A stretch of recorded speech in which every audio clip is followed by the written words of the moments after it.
Live.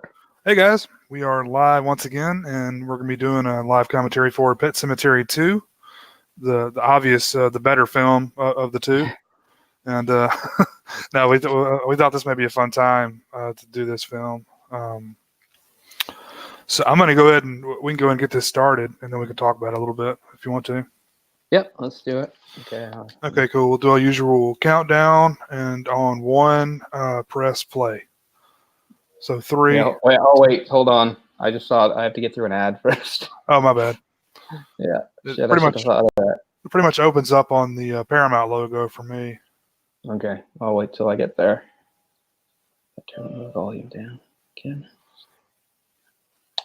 Okay, yeah. So Okay, we can do here the we go, countdown guys. So 3, 2, 1, play. now. Oh, yeah, Paramount. I did mine a little bit early in case I get any lag. It'll catch up.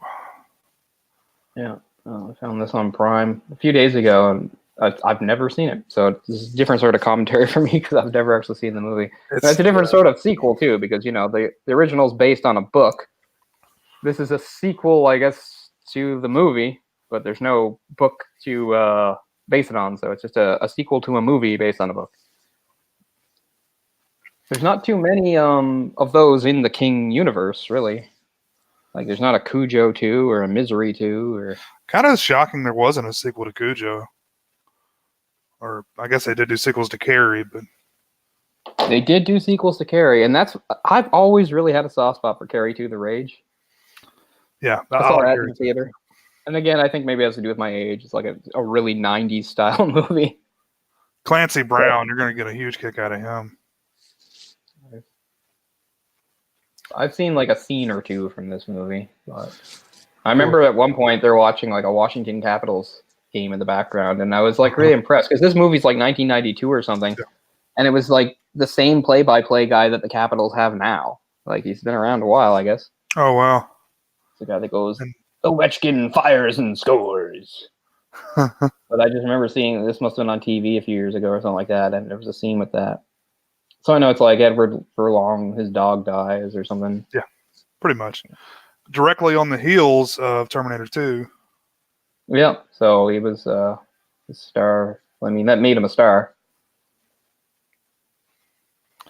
And you'll see what's happening here with this scene.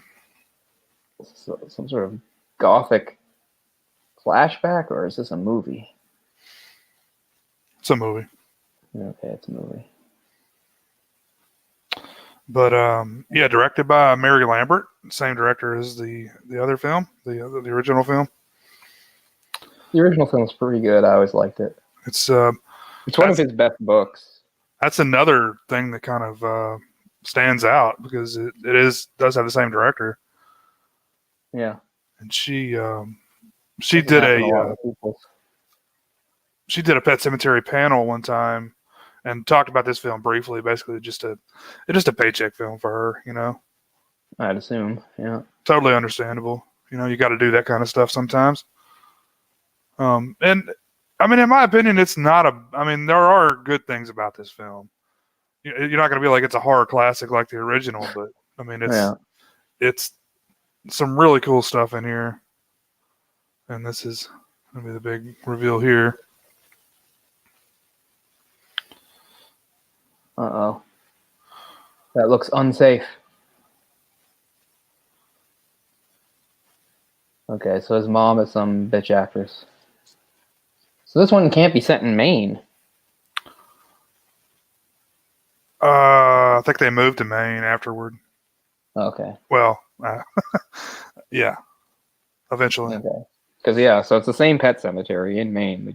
Yeah. I guess it would be a bit of a stretch to have another one in a different place on the other side of the country. Like, the U.S. is full of magic pet cemeteries, as it turns out.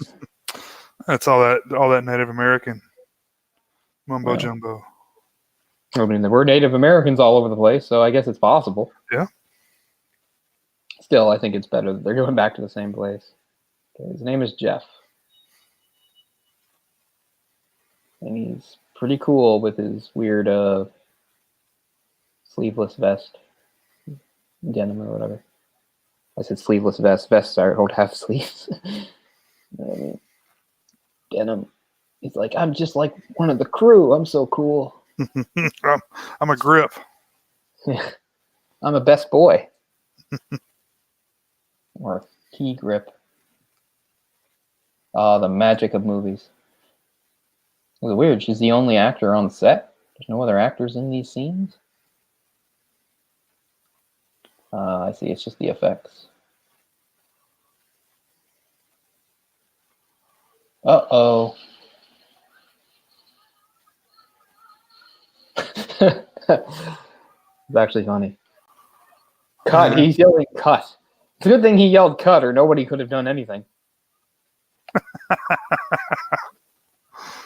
Like, I'd like to save her life, but we're still rolling, technically. He didn't say cut yet, right? Okay. Huh. Wow, that's better acting than she's ever done.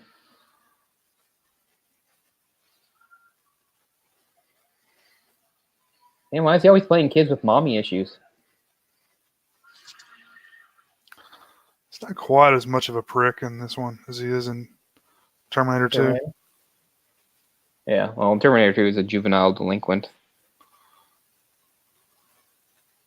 They're going to put him down. Man, I'd hate to be a vet. I mean, vets love animals. That's why they became vets. But a big part of your job is like putting down beloved family pets. Yep. So his dad is a vet. And his mom looks pretty dead. Yep. So his parents are divorced? No, his mom's dead. Okay. No, I thought his dad like lived like in a different part of the country or something. I think they just, were moving just to move, get away from that. Right. I mean, hell, they very well could have been divorced, but it doesn't really matter. In a lot of Stephen King things, people are divorced, but this is technically not based on Stephen King's story. Well, it is, but you know what I mean. It's a sequel to a King story. I'm sure he gets a credit, doesn't he? Oh yeah, he has to. Based on the characters or whatever. Yeah, I guess in this it would be based on concept, but yeah, because there's no characters that carry over. But no it's the same. It's the same deal. It's the same deal. Stephen King never said no to anything. That's why there's a zillion movies of his stuff, and most of them are crap. I mean, I don't blame him. I mean, you got to strike when the iron's hot, right? I mean, I guess when your shit's, I mean, fuck, you say Stephen King, people know that name, man, everywhere, no matter how old you are, what country you're in. Yeah. Like synonymous with horror. Yeah. Even when I was a child, it was that way, Oh, for sure. Back then, it was probably more so. Well, I mean, it's been a resurgence. I mean, he's got like 3 TV shows in the works right now. I watched a couple episodes of the Castle Rock show. I don't know if I'll continue with it. I don't know. It's got a season 2 coming. That's why I got some interest. I was like, I know Ryan was a huge fan of it, and yeah, I don't know, man. I feel like it's something I should like more than I do, but it just didn't quite resonate with me. I watched 2 episodes. I don't know if I'll watch anymore. It definitely has a lot of threads. It's like, what's the answer for this? There's a lot of mystery. Oh man, that's a cool thing about it. It's a lot of, if you're Stephen King, you'll catch all the references, and it's lots of characters from the other. I guess that's why I'll keep watching, maybe, because so far, like, I haven't gotten any references beyond like Shawshank. I would say watch at least a couple more episodes before you give up, but it's got the guy who played Pennywise in the new film. He's in there. Bill Skarsgård, or yeah, that's it. It's funny. He's like the youngest brother, but his name is Bill. It sounds like an older guy's name. I guess so. To me, I mean, he's young compared to me. He's like in his mid-20s probably. Yeah. Even with all the makeup on, you can still see it in Pennywise that he's kind of pretty young. Yeah.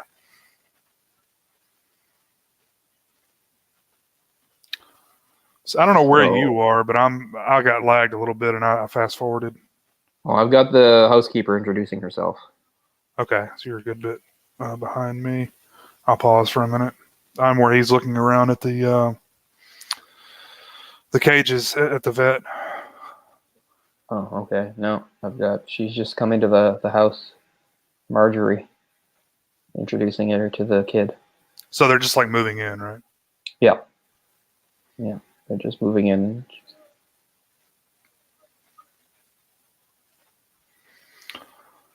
Yeah, this has got quite a few people you'll recognize in it from other things.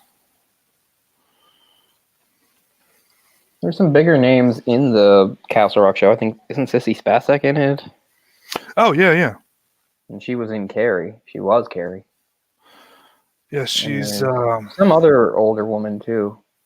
Can't think of who it is, but a fairly prominent actress. Yeah, not only characters but actors and actresses. She's the mom of fuck the guy. Yeah, they're driving to the vet now. Okay, I cool. assume that's where they're going. Well, anyway, she's the mom character in the film of the main character. Speed limit 25. That looks so weird to me. Don't have signs like that here. What are they? What, kilometers, I guess? Yeah, so 25 is just pretty darn low. 25 kilometers is barely anything in a car. I saw one time that was like 12.5 miles per hour. Like, man, 0.5. 0.5 on there? Wow. Imagine the cop pulls you over. You're going 13. It's around that shit one way or the other. I don't have my speedometer doesn't do that. Yeah, that's pretty funny.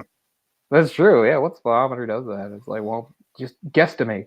Okay, so he's still not even at the cages. He's walking down the hallway now. Okay, he's just getting to like the area with the cages now. Okay, cool. So this has he sees the table. I remember what he looks like here. He wears this for most of the movie. Yeah. Yeah, inspecting the cages. They're all empty. I just fucked up. I pushed the wrong button, so just go ahead. I'll catch up. He's entering some other back room with even more cages. But this has the kid from, I don't know if you've seen the movie Big. Mm-hmm.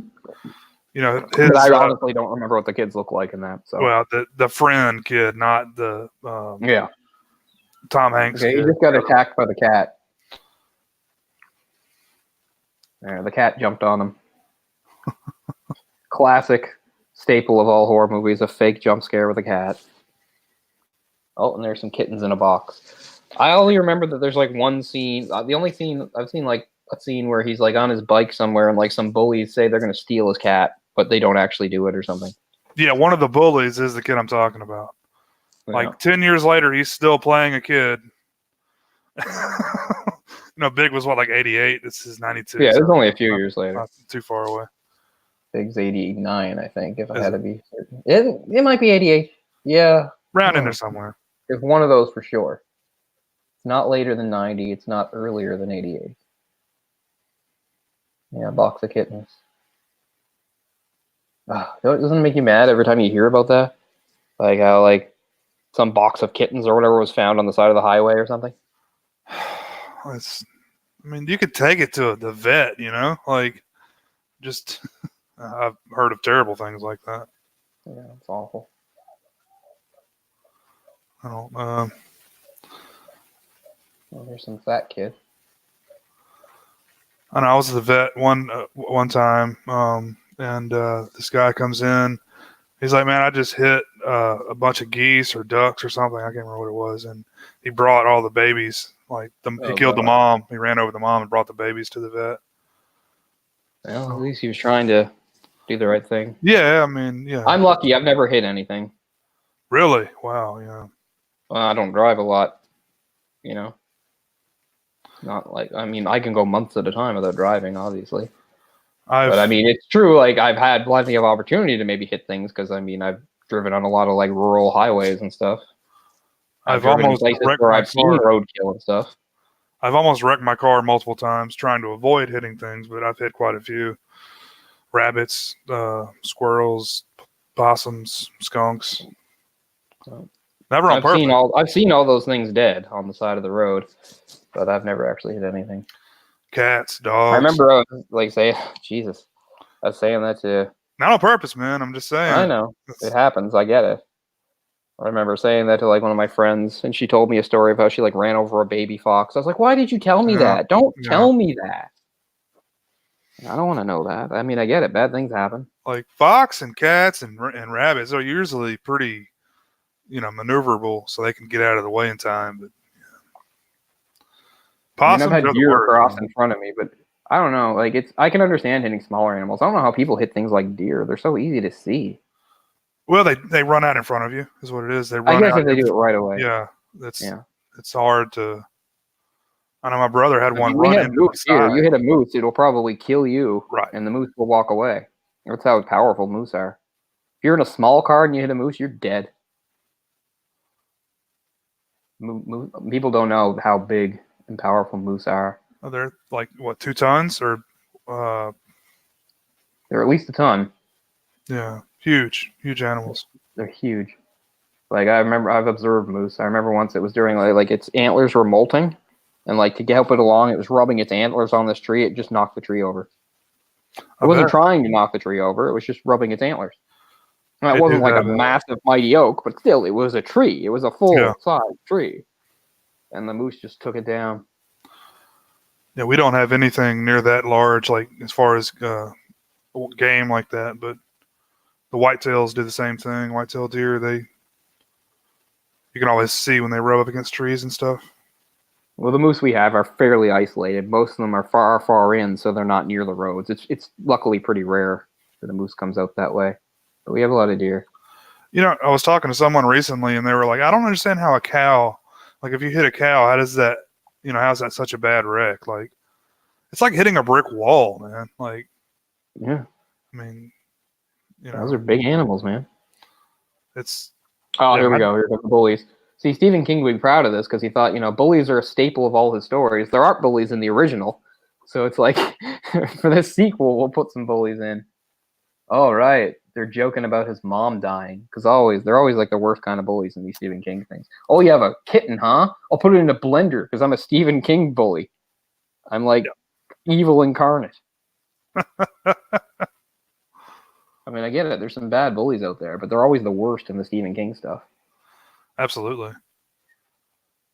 I mean, it's in so much of his stuff. Like, it has to be autobiographical, right? Like, I was gonna say he's definitely come up against some really sadistic people. I think when he was a kid. Like we talk about now, we're gonna throw people in jail for calling people a word. Like these guys like did some damage to this guy. Yeah. I'll see. See, I saw like when he catches up to them here. So obviously they're stealing the cat. He's going to catch up to them, and they're going to stop on their bikes, and they're going to have a conversation. I saw some of that scene on TV before. I think it's all bluff, though. I was really worried the bully's going to do something to the kitten, but I think it's all bluff. No, the kitten's fine. Just to let you know. Yeah. Yeah. Who would do that to a fucking animal, dude? I mean, whatever. I know. To me, we've had this conversation. To me, it's worse. It's worse than killing a person because, like, a kitten like that is just helpless and innocent, and reminds me. Remember that scene in Snowtown? Remember Snowtown about the Australian guys? Yeah. Remember that where he like tells the guy to shoot his dog, and he's like, "I don't want to shoot your dog." He's like, "It's my fucking dog. You can shoot it." And the dog, the dog loves him. And the dog is looking at him while he's like, telling the guy to shoot him and point a gun. Like that's what it is to kill something like a dog. You're pointing the gun at the dog's head, and the dog is looking on with you, complete ignorance of its situation, right. And it loves you. To me, that's like a special kind of evil. I mean, I'm not saying it's not good it's good to kill people. It's awful to kill people. Murder's the worst thing to me, to take someone's life. You see the cat yet? They're still riding. It's still chase. I mean, pause then. Okay, there. He's caught up to them. They've stopped, and he's caught up to them. Let me know when he finds the cat, and I will try not to fuck it up again. Right. So it's bluff. They're trying to make it sound like it died. Yeah, her head got caught in the spokes. I've got this damn Fire Stick remote, and it's like I keep pushing the home button here instead of pause. Right here. They're like right below each other, and I do it all the time. It drives me crazy. So that's why I keep fucking things up. The fat bully is more soft-hearted. Shut up, dickwad. Hey, they say dickwad in Terminator 2, too. Do they? Oh, now he's turned on his own crony. Now he's calling him a fat ass. He's quite the bully. He just lashes at everybody. I think that's the kid. The main kid is the one from Big. Yeah. So this kid, like, I get that he's bluffing, just trying to fuck with him. But yeah, okay, he does hit him. Good. Because I was just like, there's no way you could say all this to me without me trying to rip your goddamn head off.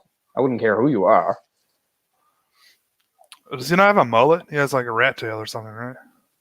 Yeah. I mean, I was pretty much the same age. I'm the same age as these kids. Like, 92. I'm like 9 years old, 10 years old. So they're maybe a couple of years older, but I mean, pretty close. I think they're maybe like, 13, 14. Yeah. So I was like 9, 10. I was right around. I would have been like 11 when this came out. So yeah, but I just mean, so I mean, the way they dress and everything is pretty much what kids look like when I went to school. And yeah, I went to kids with that. I knew stupid dirtbag kids that had rat tails. You bet I did.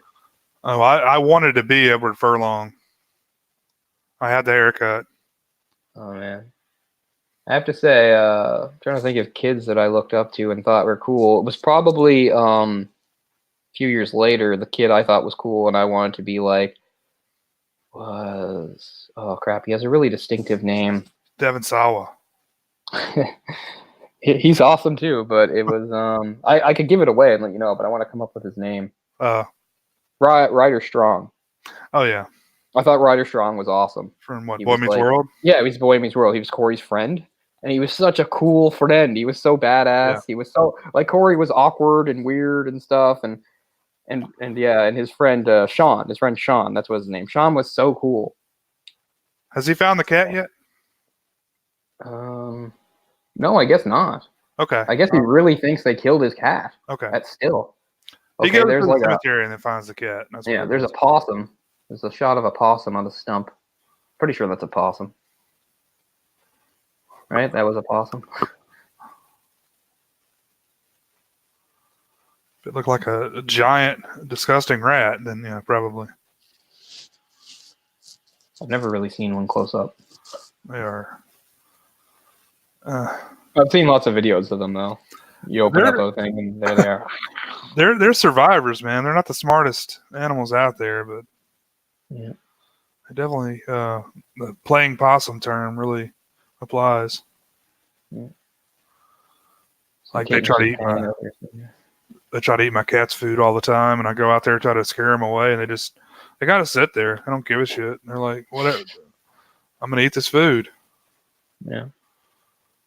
Well, I mean, we've emboldened our raccoons by feeding them, but to the point like where if you open the door, they're like, okay, we'll come in the house. Wow. Yeah, like a few times my mother hadn't known they were still there. Yeah, so they put him in a little cage. Okay. Which is still kind of mean because maybe he wouldn't be able to find it. Yeah. But the kitten's fine. So he looks like our newest cat because he's a tabby.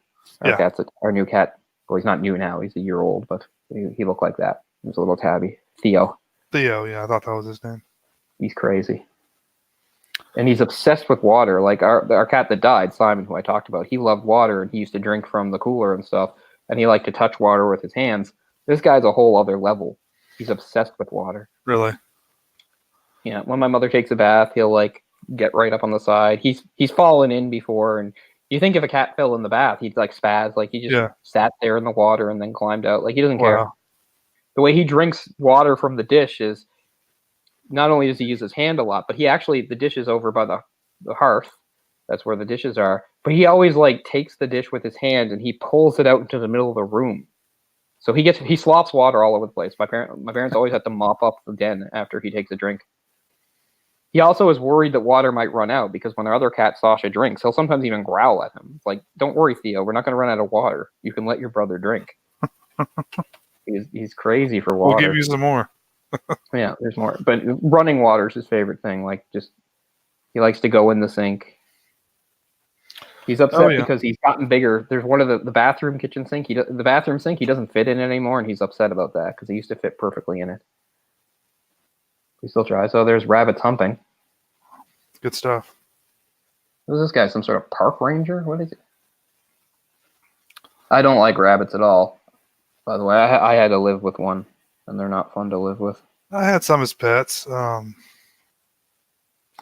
but did they just romp around your house? No. Yeah, well, see, that's what I had to put up with. I had to put up with this rabbit that just had free reign in the apartment. See, he's got some sort of a shock system to keep the wolves or whatever the hell is getting in there. Yeah. One of my friends down the street, he had rabbits, and they were like in a hutch. Yeah. Outside. But all that ever happened was what you heard about. Like every time they had babies, they'd like eat the babies or something awful. Yeah. They're really stupid animals. I mean, yeah. They're not. I mean, they're not very rewarding pets. No, they're not at all. So I mean, and this guy was like the guy I live with is probably the most rewarding. He was more intelligent than most. Oh, here we go. Yeah, see. Oh, there Can't you tell who's playing. I thought for sure it was a Capitals game. I don't have enough volume to be able to listen to it, but I was almost positive it was the Capitals, and I could hear the announcer. So yeah, I remember this scene too. So basically, it was when he caught up to him to hear. I saw someone on TV, and then I had to do something or switch to something. So there, we've now passed out of. Oh, she's attractive. Out of the parts that I've seen. Okay, so you're out now. Well, don't worry, the best parts are coming up. I would assume. And this dog's name is Zowie. That's such an odd name. Oh, so this is the fat kid's family? Yeah. Okay. Fat kid's got a nice mom. I think that may be his stepdad too. Oh, so that would be really annoying.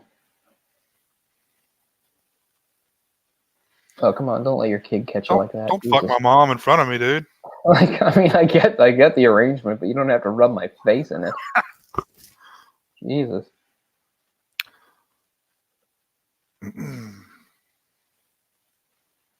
Wow. I guess There's been no dialogue. No one said anything for like 10 minutes. Okay, finally he's talking to him. That was really awkward. That was so weird. Nobody said anything. That was Lynchian right there. Show her some appreciation. Like the way I was grabbing her ass a minute ago. I guess this is the only movie this kid has ever done, by the way. The only thing he's ever done. That's pretty common with a lot of kid actors. Yeah.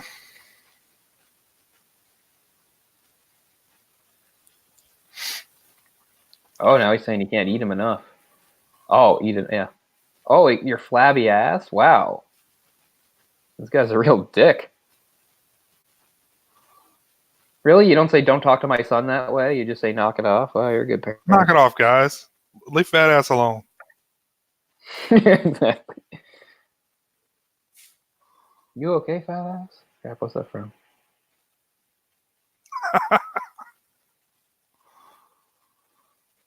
Oh, it's from a Family Guy episode where Chris goes to the doctor about like some sort of acne, but the doctor keeps talking about how fat he is. He's like, the kids tease you, they call you fat ass, and he's like, they call you all these names. He's like, no.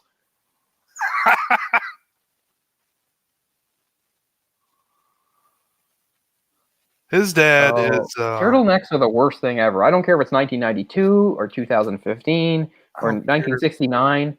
They're never in fashion, and they look ridiculous. I agree. I remember having a couple as a kid because like bought a semi-formal wear, sort of like a nice shirt. And my God, I mean, they feel awful. There was a year I went through a phase. I wore a few. I won't lie, and I thought they were the coolest thing ever. But no, this is one of the things I had foresight about because I despised it even as a kid, and I really resented having to wear it. What you do is you get your turtleneck, and then you put your gold chain on the outside of it, so it's hanging down. Oh, you saved it. Yeah, you definitely saved it. Oh my God! And now they're going at it. Of course they are. And the kids like in the same room. See, now I'm starting to understand why like certain kids like shoot places up. Oh fuck! Zowie just got zapped. So it's okay. It's his dog that dies. Because what's his name doesn't even have a dog. Spoilers. Yeah, it's a dog and not a cat. God damn it! Fucking with my rabbits. Exactly. Like, what does he have the rabbits for? Does he like sell them or something? Seriously, he's gonna go kill the dog? Holy shit! I thought the dog just got like fried, but he's gonna murder the dog. He's got like an AR-15 too. Oh wait, no, that's like a deer rifle. I guess there's. What kind of monster is this guy? I thought he was bad enough healing up the Okay, guy's yeah. mom. You'll see. Get He's the got fuck back ample in there. warning I'm gonna about rail that you out. dog. See, I mean, there are people with that kind of attitude towards animals, and I don't like how cold-hearted can you be? But yeah, I mean, you didn't want the dog in the house. If he was in the house, he wouldn't be able to fuck with the rabbit. So Yeah, exactly. That dog inconvenienced me slightly, so it has to die. oh shit, yeah, he got him. Yeah. Yeah, which is basically like the attitude of a lot of these people. Maybe most of them aren't willing to just kill the dog themselves, but then they might do something like just like give it away or abandon it or something. Yeah, just say it This ran dog has away. become a hindrance. I am willing to let it die. What kind of dog is this, by the way? It looks like some sort of collie mix. Yeah, it must be some sort of a mix because I don't recognize it. He has some husky in him because he's got blue eyes. Only huskies have blue eyes.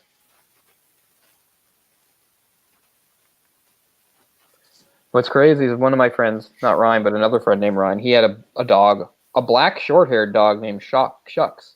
But she was still had husky blood in her, and she had beautiful, bright blue eyes. Mm-hmm. Really striking looking, especially in a black dog. Oh wow, yeah. She in no way resembled a husky. She was a short-haired dog, and she was black. She was the only thing similar to huskies that she was the same size about. And she had these dazzling eyes. Oh, he's dead. I have to bury him. I won't go up there alone. Oh, no, he switched to a different jacket. The jacket's too big for him. Of course, that makes sense too, because that's how I dressed in the early '90s. It was all about layers and stuff, right? I wore everything too big for me. I wore T-shirts that hung down. I wore baggy jeans, especially when you're a smaller kid too. When you're a smaller kid, I think you do it more. Well, sometimes you're forced to. No, I did it on purpose. Oh really? I always bought things bigger. I liked roomy stuff back then. Well, back then, baggy clothes were the rage, right? Yep. Still don't think my parents were thrilled, but they were okay with it because often they'd be like, "Why don't you get a smaller shirt?" Or like, "I like it this way." It wasn't until I was in high school really that I fully was like, "Oh yeah, it might be better to wear shirts that fit." I looked it up, and everybody just seems to think husky mix. This person says pure husky. His hair is too long to be a husky. There might be huskies with that. I mean, I can't say 100%. I'll say like a Malamute. Yeah, Malamutes. They're related to huskies. They're very popular dogs in the north. Yeah. They're like the number one sledding dog, I think. Malamutes. Are they really? Okay, I thought huskies were. Alaskan Malamute. Okay. Yeah, they look very similar. I'll tell you what I would like to get is an Akita, but they're Yeah. really too hot here to have one. It wouldn't be good for it. Yeah. I love big shaggy dogs, but they're a lot of work. What people do here is they get those dogs and they just shear them in the summertime, and it's like, just I guess. I don't not know if only the is that a dog lot of really work, enjoys but that. I mean that dog's really not made for this heat, you know. Yeah. Mm. The girl I know in Thailand, she has a golden lab. Talk about not being made for the heat. Yeah, He's always so hot all the time. He has his own kiddie pool, and she cools him off with a hose and stuff. yeah, that's probably like the most popular dog or larger Yeah, dog. yeah, I think so.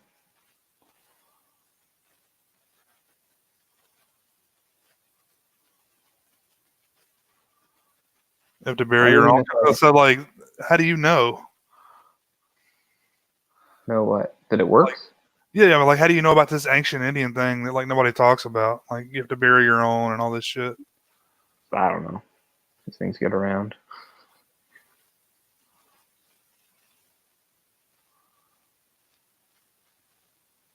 Hey, you don't have to show them shoveling the dirt on them. I don't like that image at all. That was upsetting. I know it's not a real dog there; it's just a thing. But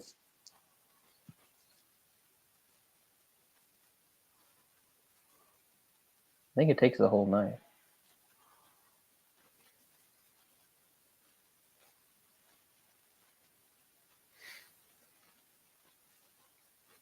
Of course, he's eating. It's part of his grief. It's the grieving process. He's just got like a fucking MREs. You're right. You never get over it. I think that's true. I don't think it's right when people say you get over it. You don't. You learn to move on with your life. You learn to live with it. But to say you get over it, I don't think that's true. It doesn't even have to be like the unexpectedly tragic death. Like you don't get over people. If you get over somebody's death, I mean, what the hell does that mean? What kind of person are you? It just gets easier to cope as time goes on. Basically, you don't. I think people are wrong to say get over.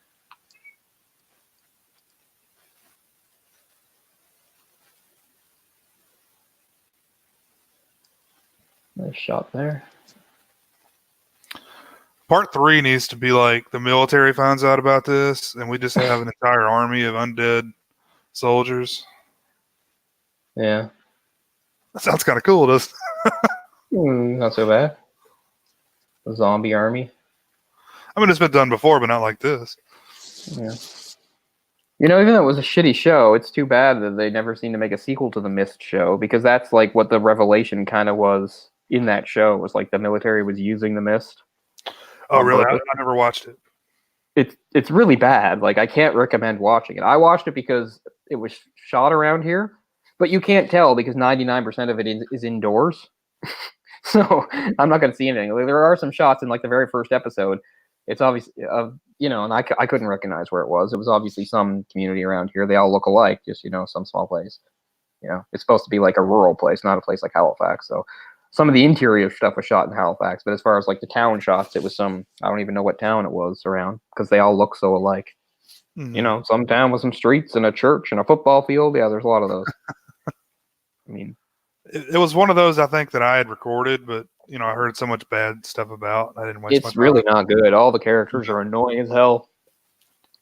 It's oddly paced. I really can't recommend it. But like that's sort of the revelation in like at the end of the last episode is like the Mist was actually not a mistake. Like the Mist was released on purpose, and the military were like doing stuff with it. By the way, I wanted to say that the dad said he said I was out burying my dog, and he said life's full of lessons, buddy. Wow. Lessons being I just shot your dog. Yeah, that I murdered your dog for no reason. I hope the dog like tears his fucking jugular out. Yeah, that might happen. Why is she calling? Like she knows he killed the dog, but she's like, "Oh, the dog's probably fine." My son's such a liar. I don't know that she knows that.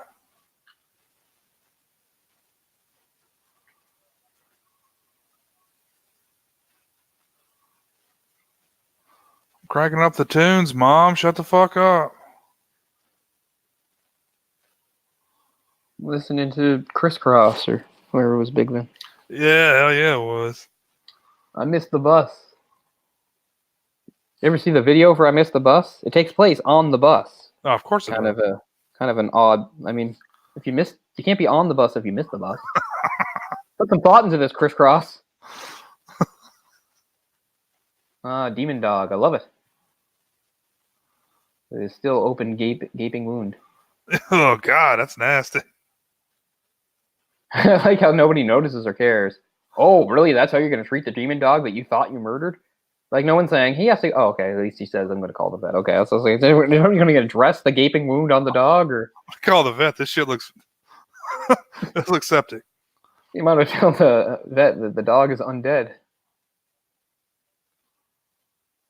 What, he comes out on house calls with the vet? What the hell? Okay, some of this is, like, conveniently plotted. It's a small town vet. Yeah, do things differently. And he brings his son around. I mean, we know the son likes to be hands-on because he was on the set with his mom. Like, he's very involved in his parents' work lives for some reason. This is the guy from Revenge of the Nerds. Which one? Not the Carradine brother. The other one, the other main guy, Gilbert. That movie's a blur for me. He's I also mean, I get it's kind of annoying when people like point out certain older movies and then like tear them apart by today's PC standards. I get like, fuck off. But I mean, Revenge of the Nerds really, really, even in 1984 standards, is bad, man. It is so bad. It is pretty damn offensive.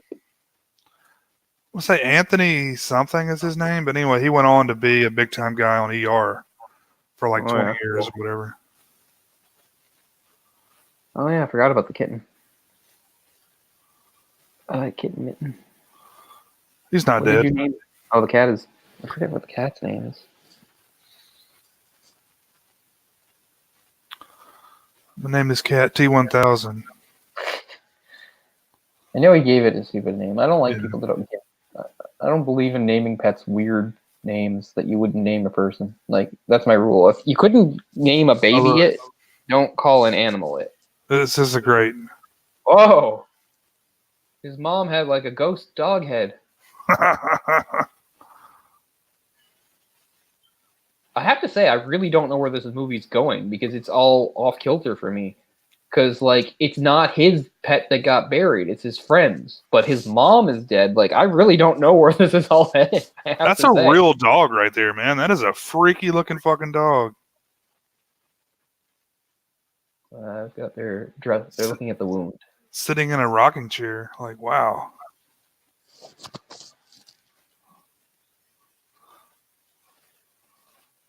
Doesn't have an immune system. Yeah. I'm not getting a heartbeat. That's funny. That's actually what he says. Okay, I was ad-libbing there. This motherfucker's dead. Yeah, exactly. But yeah, like at least in like the first Pet Sematary, you can see exactly where it's gonna go. Like the cat dies. He's sad for his daughter, so he tries to bring the cat back. The cat comes back all fucked up. Then he loses the boy, and in his desperation, he's gonna bring back the boy all fucked up. Like you kind of know. I don't know where this is going. I have to say, does he have access to his mother's corpse? I thought she died on like the other side of the country. Although I guess they could have brought her here.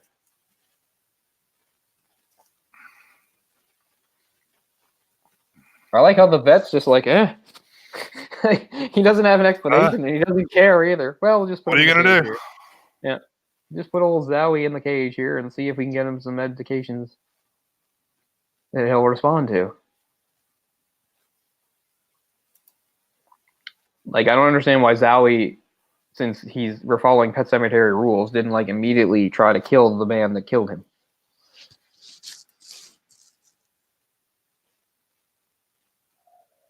Oh God, what the hell am I looking at now? Okay, it's just Halloween. That actually psyched me out. I thought that was something else. Okay, so this has a Halloween feel. It actually takes place during Halloween. That's nice.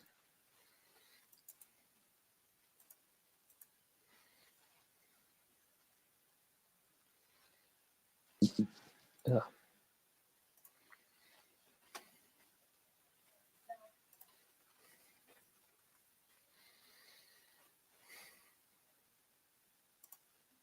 Oh, he's gonna trick or treat. See, just make sure you're home by 10. That was the rule for me. Nowadays, Halloween's like official hours, at least here, between like 5 and 7. Yeah. That was Halloween. It was like I don't go out till it's dark, and I don't finish till almost 10. It was usually about 3 solid hours. Oh yeah. Things are different now. It's like people want to have, okay, it's only from 6 to 9 on this day. Like they change the day. It's not even fucking Halloween. They don't do that here, but I know that's what Pizzow was saying. Oh yeah. Here, I think it's 5 to 7, which is lame as hell. Really? Wow. That's early. Yeah. Well, it's because that was the point, right? It's not even full dark when the kids go out. That's what I was going to ask. Is it even dark at 5 there? Yeah. No. At least not by that point in the year, because we're getting close to whenever fallback happens. I like fall, but I hate fallback. I hate losing daylight, man. Can we not get rid of that shit? Like, I mean, what's the population of farmers anyway? Like, Saskatchewan doesn't use it because of all the farmers. Saskatchewan completely ignores it. Yeah. But I mean, just naturally, because we're going into winter, the days are getting shorter anyway. Do we really need to add to Right. it? I mean, I know. Jesus. I know here it starts getting dark at like 4:30 when they do the fallback. Oh yeah, yeah, same here. I mean, is that not ridiculous though? Like, I mean, I know the sun comes up at like fucking 5 or whatever, but people talk about seasonal affective disorder. It's a real thing in places like where you have a long, cold winter and it's just darkness all the time. yeah. Let's add to that and make it like dark until like, like as soon as you are ready to do shit. Like it's light like 4 hours before you wake up in the morning, but Oh, he's an actual cop. yeah. I thought he was like a forest ranger or something. So he's just an evil cop. Great. He's an evil cop that keeps rabbits. I swear it said why he has the rabbits, but maybe Yeah. not. He probably sells them. Sells the fur or something. I don't think he likes them. Oh. He doesn't like anything except her sweet ass. Can't blame him. He's like, I hit the jackpot with her, except she's got a fat, stupid son I have to put up with. Piece of shit and his dog. I'm going to shoot him too. Yeah, the bullies again. Oh, they're talking about the first one. He mentioned Gage. Well, he's talking about the first Pet Sematary. That's cool. What year was the first one? 89. So not too far away. Nope. I know I saw this in the theater. My cousin's dad brought us to see it. I had recently seen the original and was a huge fan and really pumped up to see this one. So, and because the first one's like really, really good. So I definitely didn't see anything scary-ish in the theater until like the late 90s. It was rare. Or like legitimately scary movie I saw in the theater would have been. To think about that. Probably would have been circa 97, 98. When it was like we're PG-14 here, not PG-13. And at least back then, nowadays I don't think they give a shit, but they would kind of crack down on it a bit. I look like I was 12 till I was like 16, so it was not easy sometimes. I've had things where I go to play movies with my friends, and they let my friends in, and they try to hold me back. I mean, I always wind up getting in, but there'd at least sometimes be a bit of a kerfuffle about it. What the heck? What? He showed up and punched out the kid. What is going on? Warned him what? Warned you, buddy. What the fuck? This guy's even worse than I imagined. He's come here to beat the kid with a cross in front of all his friends? Oh, shit. Okay, that was gonna wreck him. That's a beast of a dog. Reap what you sow. Yeah. Call him off, Drew. He's not listening to me. Not Dad. He was never psychotic before, so I don't really have. That's the other thing about call him off and stuff. It's just like he's not an attack dog. I didn't train him to attack people, so you can say call him off, but like there's no procedure for this. I can say no, stop. Like, why would that do anything to any dog? You ever have a dog that stopped when you said stop regarding anything? You're right, though. If he's not trained, he's not going to respond to stop. Yeah. He's like on some really, the only time call him off really works is if it's an actual dog that's been trained to attack. Because then they have been trained to respond to being called off. But if a dog just goes nuts, call him off. Sure, but it won't do anything. You're not going to bury this asshole. He's already evil enough. What? This is your idea? To bring the bag? Now. Yeah, see? I have to say, this movie's throwing curveballs at me. Their plan is to bring back a guy they hate. That's a different spin on it. Before, it was desperation because you loved somebody so much, whether it was an animal or a person. In this, he's a hateful, evil son of a bitch. And they already know there's something wrong with it. But yeah, let's bring him back. Like, what's he going to be? He's going to be like Fucking Jason Voorhees. Why do you want to bring him back? Like, my mom's gonna be so mad. Like, who cares? I think that's exactly what it is. Well, my mom's gonna kill me. Fuck off. You can tell her that she'll get over it. Tell her life is full of lessons. Exactly. That's what I would do. I mean, you're better off without that piece of shit. I can't believe it. Yeah, that's bizarre. I don't dislike the movie. I kind of like the movie for taking such an odd route. Like I said, I couldn't see where this is going. But the twist that they're bringing back somebody they actually hate, that's crazy. Well, he tried to kill me. Then my demonic dog killed him. But don't worry, I'm bringing him back for you so he can, I don't know, rape you 6 ways to Sunday and whatever other else darkness that we're going to unleash. The twist is it's not a cat, it's a dog. Like I said, the twist to me is they're bringing back somebody who they don't even like. Yeah, exactly. Who was terrible enough in life. Terrible. And now they're going to... Oh, now he's going to have a father-son moment. So this guy has been like completely bald for the past like 25 years, so that's why you probably don't recognize him.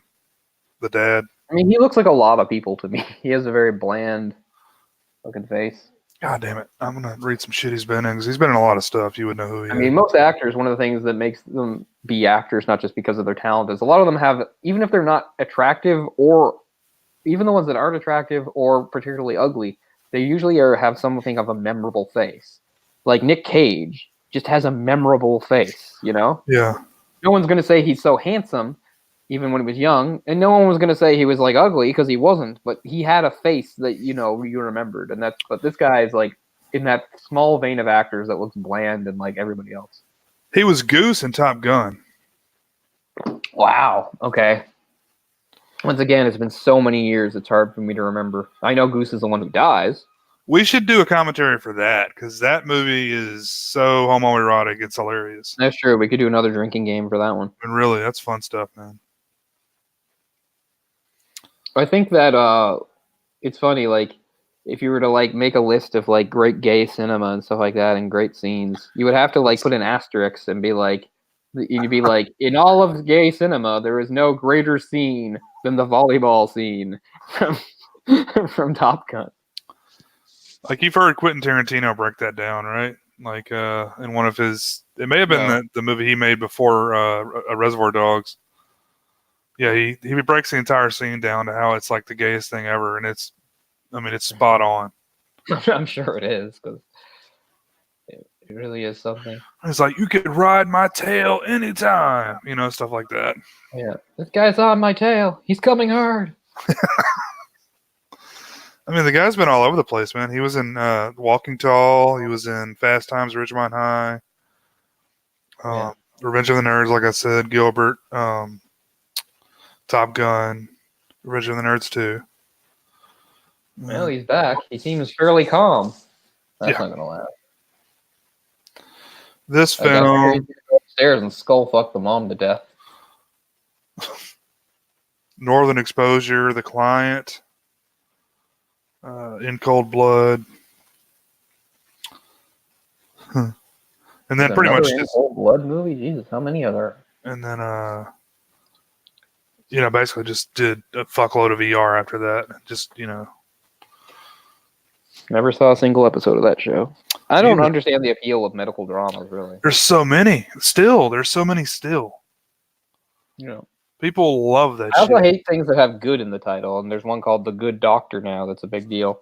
It's about, like, this kid who's, like, I guess a genius doctor. That's the kid who played Norman Bates in the Bates Motel show for, like, 5 years. Yeah, I think he was in August Rush. I think he was that kid. Yeah.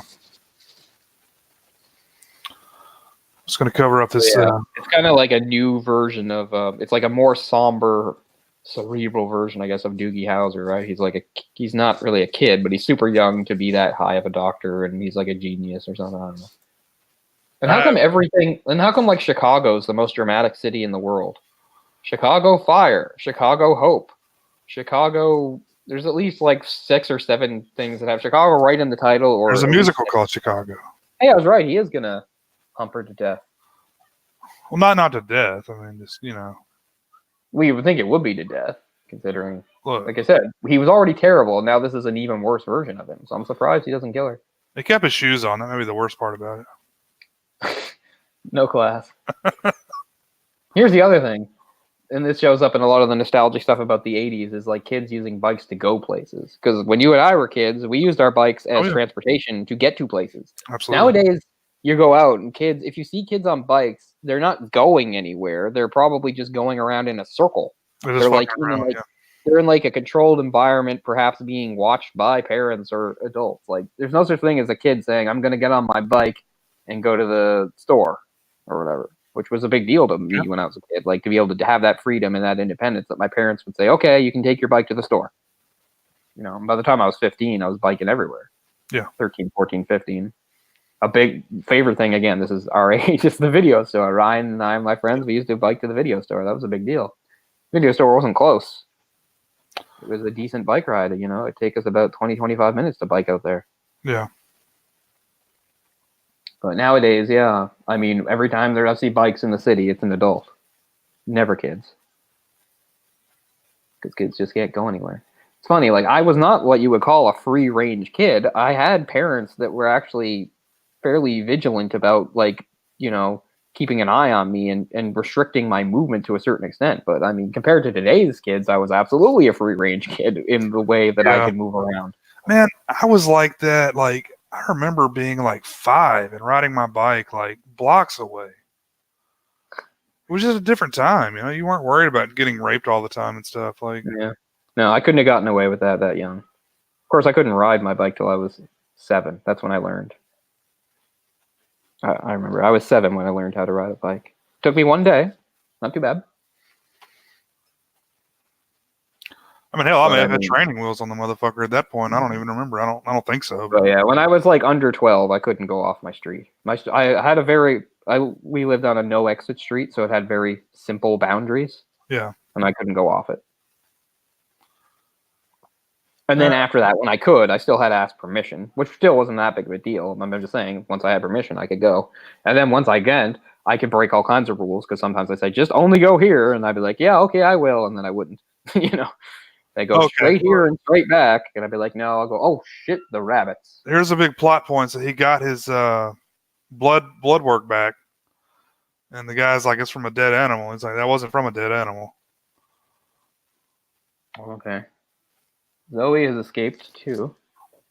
He escaped, got all the other animals in there. Okay, I didn't need the shot of ripped up kittens. It had to write canine on the cage. Like, just write dog on there. I mean, if you need to write anything, fuck. I mean, can you not look in there and see? What is that, a cat? Yeah, I thought you were a vet, man. Can you go get that black cat out of the cage downstairs? Which one? Don't worry, it's clearly labeled. Label the shit out of these cages. Oh, is this the part where the bullies start to help them? This usually happens in movies. They're probably going to help them. I've got a scarf and a dangly earring. I like how he's casually wearing the scarf too. Like he's not even doesn't even have it wrapped once. He's not even using it the proper way. Oh, there's a Shell station. Do you not have those? Oh, we do. They're just incredibly rare now. Oh, really? There used to be more. Now there's like 1. There might be like 2 left in all of Nova Scotia. It seems like they are growing exponentially here for some reason. Oh, no. Here, for me, yeah, like seeing a Shell thing is kind of like old-fashioned in a way. It's like back in the day, because like, yeah, all the Shells are pretty much gone now. There might be 1 or 2 in the whole province. We used to have, was it Phillips 76? With the big orange ball with the 76 on it? Did you ever have those? No. That was they're not around anymore, but that was a thing. Yeah, it's Shell, Ultramar, Petro-Canada, Irving, of course. I don't know if you know Irving, but Irving is Canadian, and it's actually the family's from New Brunswick. They're one of the richest families in Canada.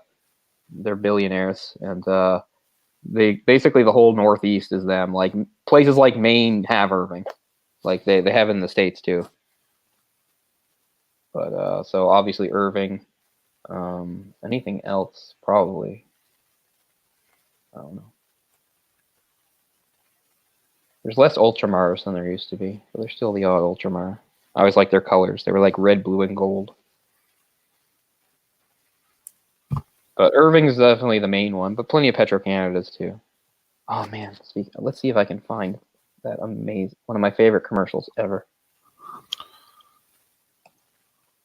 So this guy is some sort of a what do you call these people that do the stuffed animals? Taxidermist. Taxidermist. I was trying to say ventriloquist. I know that's not right. Yeah. So, do you have much experience with that stuff? Taxidermy? Yeah. No. Okay, because I've talked about my grandfather with all the guns who went hunting. So, as followed, the house was full of stuffed animals. His house had lots of them, geese and all sorts of stuff. Mostly birds, but some mammals too. I don't know what happened to them. My dad's half brother, his other son, lives in that house now with his family. I don't think they kept that stuff. I don't know what they did with it, but yeah, it's a big thing around here. It was a very rustic place to visit. There were guns all over the place and stuffed animals. Very rustic. That's very, very common around here to have, deer heads on the walls and stuff. Oh yeah, deer heads. Yeah. Not something I'm really into, but no, it's kind of morbid, I think. But yeah, I was sort of used to it in a way. What really woke me up to it had nothing to do with that. It was like years later. Well, not years later. When I was like 10 or 11, I had a friend, another Ryan, because all my friends were named Ryan back then. And he was one of the wealthier kids I knew. You wouldn't call him rich, but he was definitely wealthy. Both his parents were dentists, and they were also both like not just an ordinary dentist, but like special dentists, like like some sort of special kind. Yeah. And they actually worked out of their house. The whole basement was their office. And I know the house, and they don't live there anymore, but I've been in the house. And they have Mercedeses, and also I know he was the youngest, and he had two older sisters, and he wasn't into horses, but the girls were. They actually owned horses. They not in the city, but they kept them out there, so they were wealthy. I remember being in that house a few times, and it's just an ordinary nice house, right? But then like one of the rooms upstairs was like, I don't remember if his dad hunted or what, or if it was somebody else like in his family or what, but he had this room that was basically a room of death. That was just like all antlers, and it was so out of sync with the rest of the house, which is probably why it struck me. Because it was all, instead of being spread out the house, it was just one room full of like hunting trophies and shit. And I was like, this is morbid as hell, man. Like, watch this. Yeah, I see him. He's having fun. Yeah, that's one of the guys. I had to like go into work and stuff. No one else has noticed some odd behavior of the old cop here. I like how they think it's funny. It's like, hey, he's better now. We improved him. I don't know. They seem super amused. We're laughing out of fear. Yeah. I think those rich folks like that, those are the guys that go over and like hunt the shit in Africa. Yeah, I know. They make me sick. Yeah, I mean, again, I don't like hunting, period. But I mean, if people hunt in their area and stuff, and sometimes it helps control the population, I'm not going to come down on them and stuff like that. But to do that, like, I want to go over to Africa and like specifically murder a magnificent animal. Like, well, if you're going to hunt something that's like, overpopulated or whatever, that's totally cool.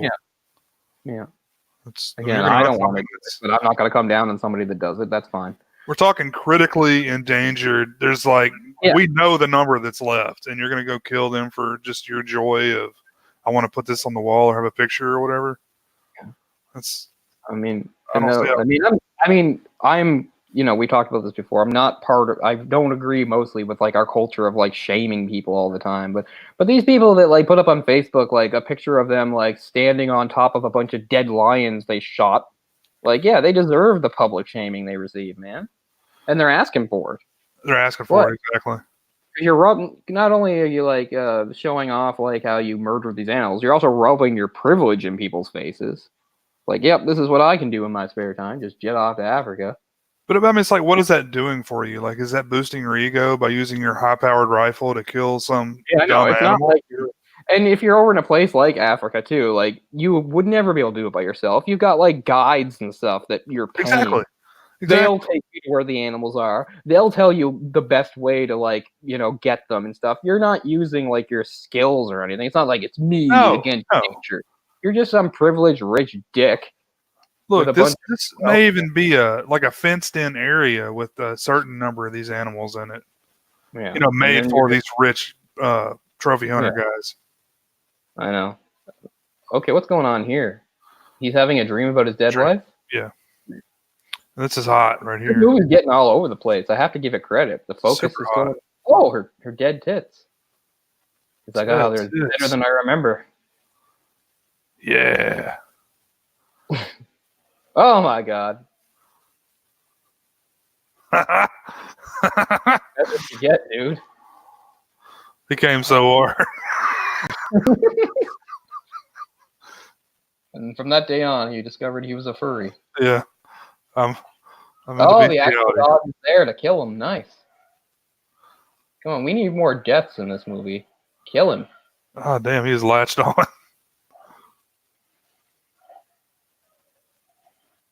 Oh, he's actually got a feather pillow. Nice. Yeah, fuck that. He's got a gun? What kind of vet is this guy? He's got a gun by his bed table?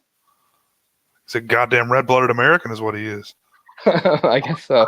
I know. I'll often question this in movies and stuff. But you're right. I mean, sure. Yeah. Still, you'd think a guy who was a vet This is would I agree. his job is like preserving life. It seems a little out of character. I don't know. It goes kind of against the character he's displayed so far. He kind of comes off like a pussy, right? Yeah, kind of, yeah. Like a guy who wouldn't have a gun like at arm's reach at all times. But came in handy. I like how they're just completely at peace with the situation here. I feel like somebody just found this great location. They're like, okay, we got to have a scene here. Yeah. It is a nice place. I've been in places like that. This shit's probably shot in Arkansas or something. Just throwing that out. I really couldn't tell you what Arkansas looks like, to tell you the truth. I don't know really the topography of Arkansas. There are some, maybe I would call them mountains. Large hills. Yeah. I want to go somewhere with real mountains. I've never seen real mountains. Like the Rockies or the Alps. Never seen them. Only on TV and movies. I mean, I've seen the Smoky Mountains. I guess you can call those mountains. They're not extremely tall or anything, but... Oh, here's Scarfy. All right, this gets really good right here. What the hell is the kid? I get that you're fat and awkward, but what are you doing? What the hell? Oh, fuck. That was just to stop and turn the bike around? That's hilarious. He had to do all that. Like, I bet you that was not script. I bet you that was just the actor. That was the best he could do. Okay, and here, after he passes you, you stop, turn around, and follow him. And this is what he does. Okay, so the bully's still evil. Oh, fuck. Maybe. He's on like a motorcycle or something, right? Yeah, I can see that. Yeah, he doesn't have to pedal. He's got an evil coat, too. Hey, faggot.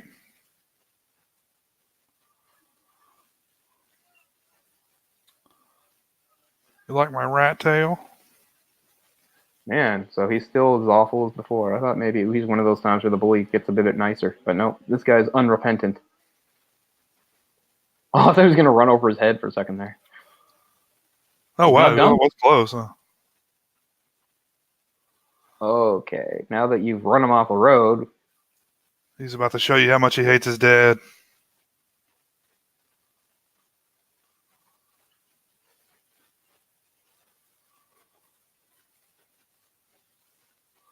I'm about to fix this broken chain you have. Uh-oh. Somebody is approaching.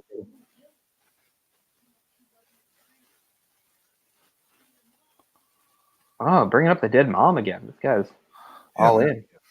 Wait, somebody was approaching, I thought. Oh, yeah. He's approaching. Oh, there we go. Why is he protecting him? I don't know that he is. He's just... He's just wandering around. I thought he'd be a lot more vicious. I mean, he was a really mean guy. This just seems to have lobotomized him. I thought the whole point of the Pet Cemetery is it makes you evil and vicious, but this guy's like kind of better than in life. Like he's more calm and rational. No, not necessarily. Well, he's slower about it then. Okay, kill him.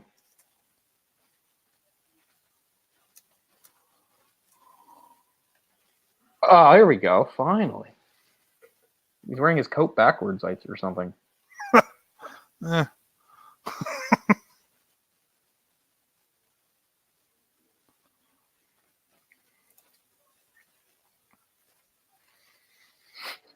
This all seems appropriate to me.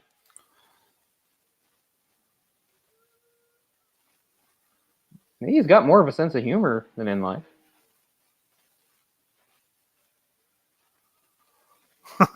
Yeah. Well, he definitely seems to be a happier guy. I mean, he seems to really enjoy his undeath. Got his scarf caught in there. Wow. Huh, that's cool. Oh, look at that. Nice to see even though he's not an authentic Stephen King bully, he's close enough. Yeah. You got it.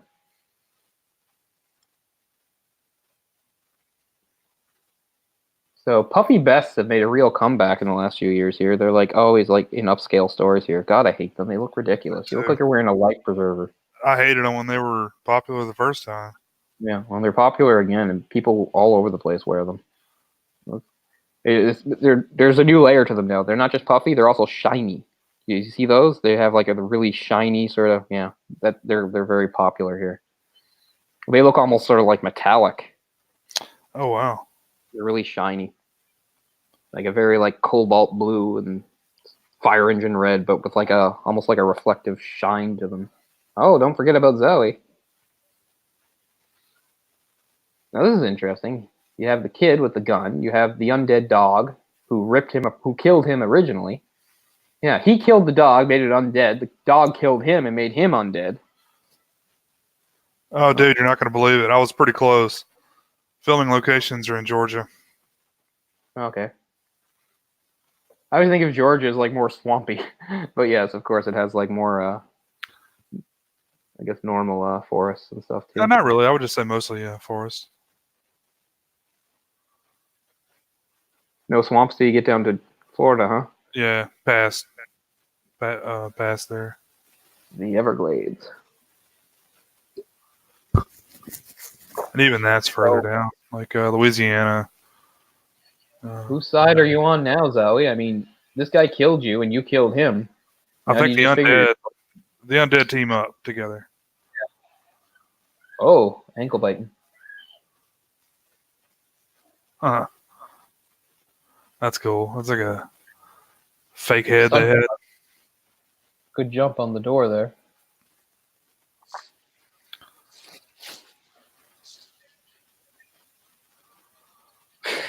You're reading him his rights? Another nod to Shining. Yeah, cracking. I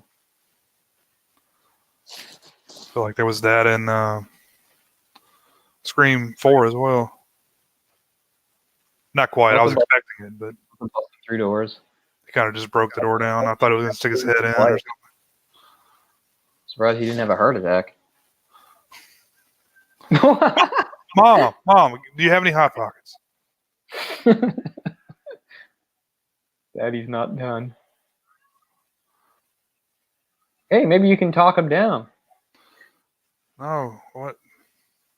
Looks pretty reasonable. I could see this scene before he was undead too, like you know, him just being a fucking batshit crazy person. Oh, he's in his what the hell is like police car, but it's like a station wagon, like an old station wagon Cherokee or something. Oh, better put your hat on, make things official. Oh, he's got the lights flashing, so technically you have to pull over. Looks like He'll pull you over. Oh crap! I couldn't see the license plate. I couldn't either. I think it was just regular. That's a great expression.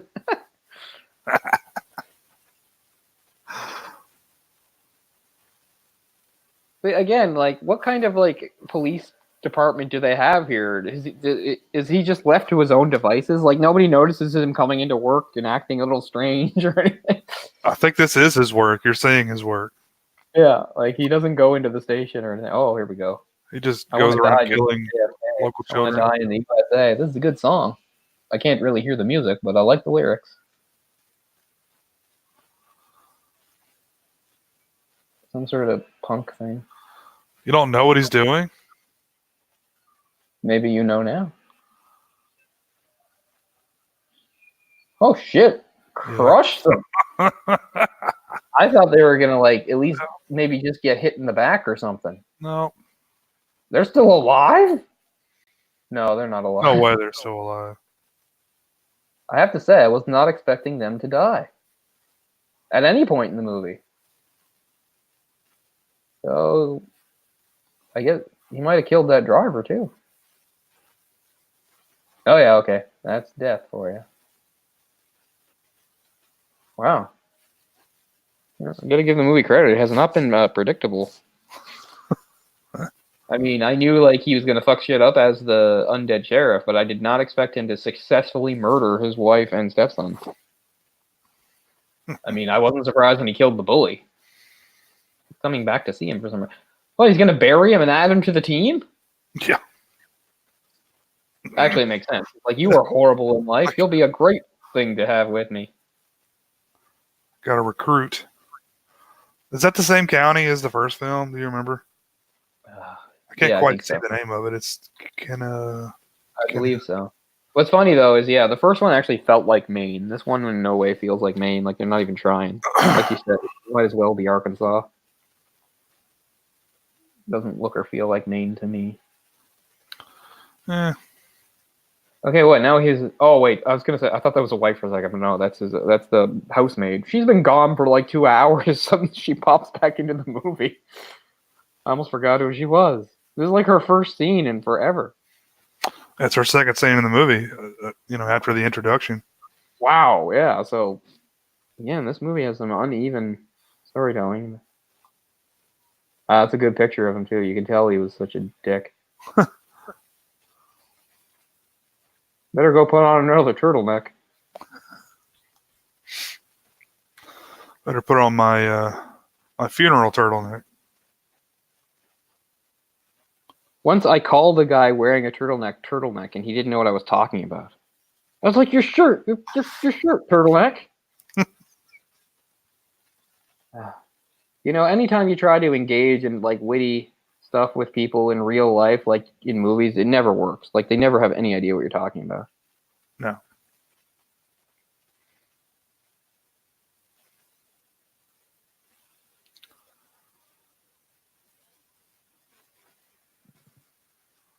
What? Now he's going to say, we can dig up mom. Like, after all you've seen, you still think this is a good idea? Yeah. Man, these characters are crazy. And that worked out great. So it'll work out even better for us.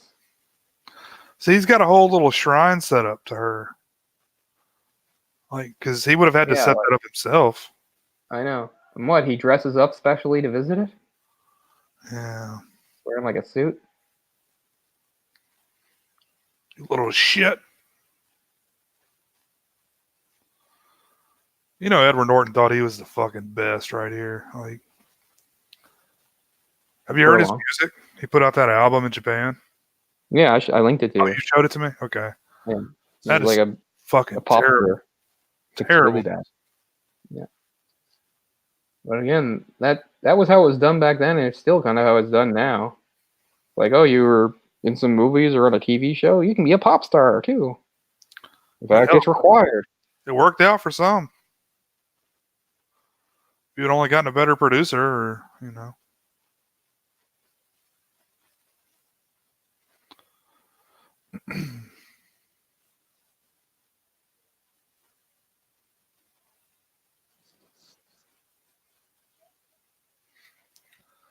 But he didn't do anything until Brain Scan was next.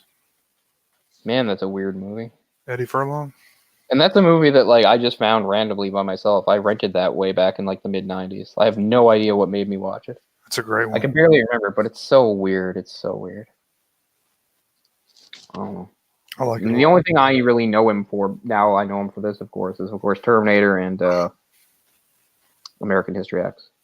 Oh, I forgot about that one. Yeah. With Ed Norton. Speaking of, the new Ed Norton movie looks pretty cool, or maybe it doesn't, but I like it just because it's Ed Norton. It's got Ed Norton and Alec Baldwin and I think Bruce Willis. Well, he's got one good actor in it so far. Yes, Ed Norton, I know. Detroit Rock City. Did you ever see that one? Yeah, the Kiss fans. That Wasn't wasn't a very good movie, and I hate Kiss, but it had one really great moment where, like, when they all split up trying to come up with ways to, like, get tickets, the dumb guy who's, like, baked all the time goes into this store where he's, like, thinking maybe he should just, like, rob it or something like that, and then he starts, like, hallucinating things, talking to him. At one point, like, they're yelling in his head, so he just goes out loud. He goes, "Oh, everybody just shut up!" And then, like, everybody in the store turns and looks at him, so he doesn't know what to do, so then he just starts laughing really crazily until they look away. I always thought that was a great moment. He just goes, no, he coughs. That's what it is. He starts coughing. They all look at him, and he just goes, until they look away, which I thought was brilliant. But that's really all there is to really like about that movie. And it also has the line, "I just lost my virginity in a confessional. Hallelujah," or something like that. It's a pretty good memory considering I haven't seen that movie in like 20 years since it came out. His opus was really The Crow, Wicked Prayer, though. Scald that from my memory. Wait, now am I missing? Is he imagining things again, or is he in a real place? And then the Night of the Demons remake, that's all I remember him from. Never saw it. He's done a lot of stuff, but Then he went to jail for a while, didn't he? I'm sure. I'm pretty sure Edward Furlong went to jail for a while for something. He had drug problems. Yeah. Hey, brother, I dug up your mommy. And he really looks like a felon nowadays, too. Like, I think he's been through some rough stuff, and it's changed him. You know it's bad when you get recast by Nick Stahl in a fucking Terminator movie. I don't have any problem with Nick Stahl. Someone who fucked up a little less than you. Yeah. I don't either. I like Nick Stahl, but I mean... Oh, I'm not aware of his off-screen problems. He had some issues, too, huh? Same. Same sort of stuff. Nice. Drug. I love how they think that he would have aged into Nick Stahl within like 5 or 6 years. Yeah, they don't look similar at all, do they? No. But I mean, who cares? As you said, I mean, it's not a good movie, and I understand that, but I think it does have some really great action sequences in it. Back before CGI was the staple, you know? Yeah, the whole thing with like the truck with like the crane and stuff was really cool. I mean, that's really my only point about that movie is I think it has some good things about it. I mean, it's not a good movie, and it's really an unnecessary sequel, but it's worth watching. Unnecessary. It basically makes the second one meaningless. It's saying everything you did in the second one meant nothing. Everyone after the next has done that, though. Not the fourth one. Salvation? Didn't it say it changes Judgment Day every time? Well, yeah, I mean, I guess in a way you're right. But I mean, it doesn't say it meant nothing because John is still there, leading the resistance like he's supposed to. Now we're going back and we're going to kill your great-grandfather. But yeah, I mean, yeah, everyone that comes out like establishes like a new timeline and a new Judgment Day and all. That's crazy. I'm sure it's out there like the actual timeline of all the films, but like the series does the same thing. It goes a completely different direction. That it bypasses. I knew Zowie would show up again. We haven't seen him in a while. You gonna finish the job this time, Zowie? I can't believe this prick is still alive. One of you two need to die right here.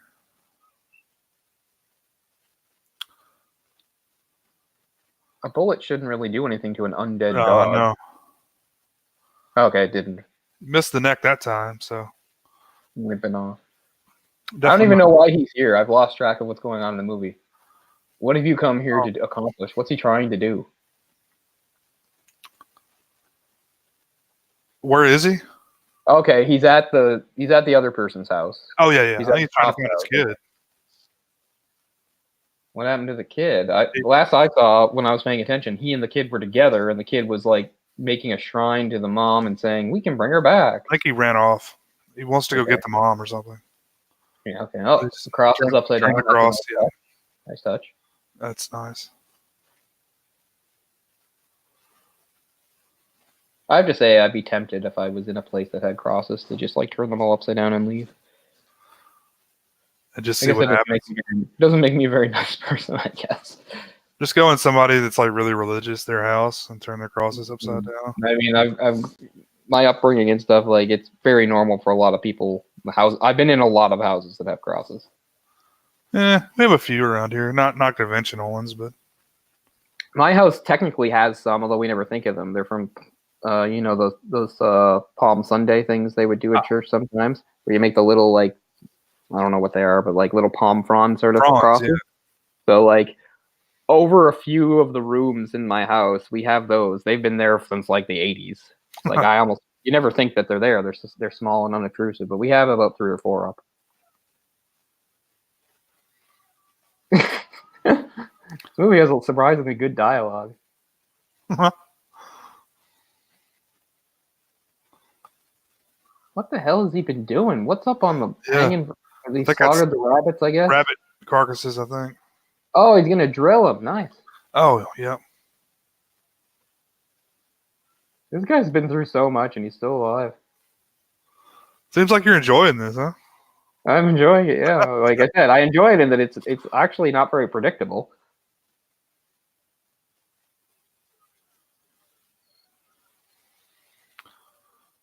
Nerd! I should have called him a nerd just as a throwback to the Nerds movies. Oh, I had Renee first. Who's Renee? What, he used to date his wife? That's some new information. Oh, I don't even know. Maybe they've said that before and I missed it. Taste. I had Renee first. Well, she's dead now, so. Yeah.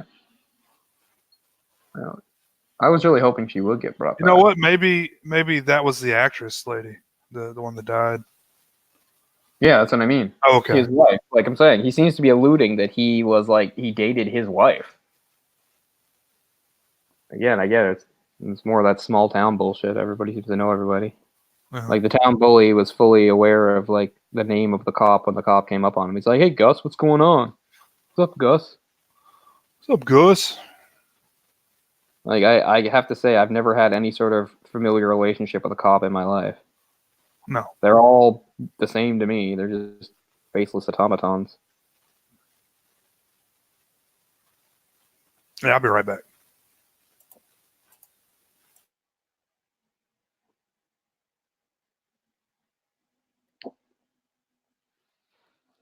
I thought this was Petro-Canada. Damn it. I can find Petro-Canada commercials for the '88 Olympics, but it's not the right one. It's just this one where like during the '88 Olympics, which were in Calgary. You're not here. Crap, I missed what was going on again.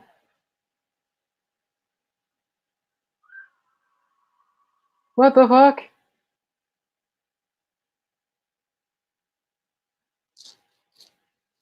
Well, I made the mistake of looking away again. So what happened there? Was that the housekeeper wearing her clothes? Murdered by her, brought back to life by her evil son, I guess? Man, this is crazy. Yeah, I guess he brought her back. And he's completely happy that she murdered somebody. Jeff, you are one hell of a mess. Look at him. He's crazy. Evil smile. Now the father, who's barely survived his encounter with the dog and the cop, is going to come back and have his wife try to kill him. Nuts.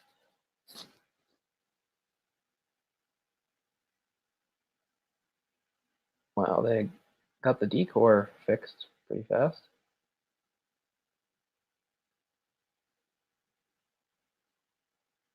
There's your dead housekeeper, who I guess maybe wanted to sleep with him. She had like dreams of replacing his dead wife or something. I think that's what's going on, or was going on. Well, she's dead now. Oh, that's a nice shot of her face. Shard of glass driven through her face. Nice.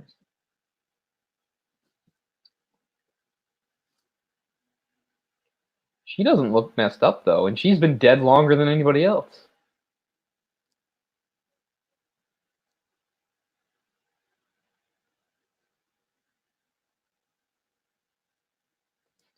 He's the only person in this entire plot that like thinks the whole bringing people back to the dead thing is a bad idea. Everyone else is totally on board.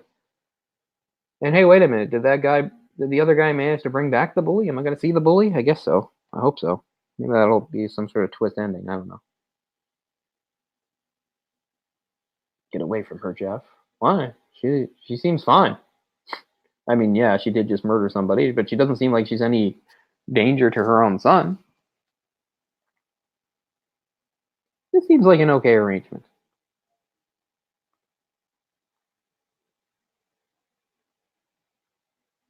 I'll give Edward Furlong credit that he's good at looking really creepy.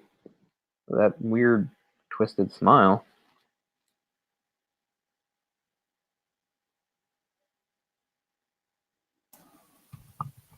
Things have gotten really nuts. The mom's back. The mom is back, and apparently the housekeeper wanted to replace her or something and was wearing her clothes, and the mom kills her. Ah, there he is. Oh, damn. I thought the undead stuck together. So she really is happy. She does want Jeff to die. Okay. Because she seems amused that this guy's going to kill her son. Because I was thinking at first, like, this seems like an okay arrangement. She and Jeff are getting along fine. It's like Daddy's got a boo-boo.